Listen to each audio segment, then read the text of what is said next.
Mostra il polso ferito l'anziana signora, classe 1937, appena rientrata a casa dopo un pomeriggio da incubo e una notte passata in ospedale.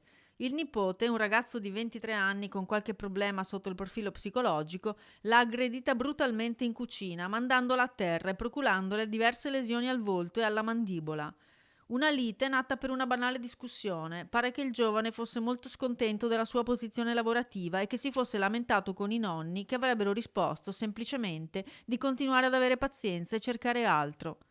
A quel punto non è chiaro cosa sia passato nella testa del giovane, fatto sta che ha spinto la donna a terra e ha poi alzato le mani anche sul nonno, 81 anni. Sentendo le urla sono intervenuti anche i vicini di casa, ovvero il padre del ragazzo, figlio della coppia, e la nuora, che hanno chiamato carabinieri e SUEM prima di prendere anche loro qualche ceffone. Il giovane è stato ricoverato immediatamente all'ospedale di Conegliano, mentre i due anziani sono stati trasportati a Vittorio Veneto, dove la 78enne è stata tenuta sotto osservazione tutta la notte.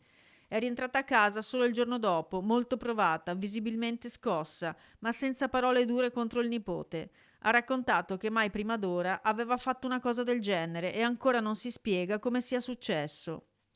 Parole di conforto sono arrivate anche dalla sindaca di Vittorio Veneto, Mirella Balliana, che ha offerto l'aiuto incondizionato da parte dell'amministrazione.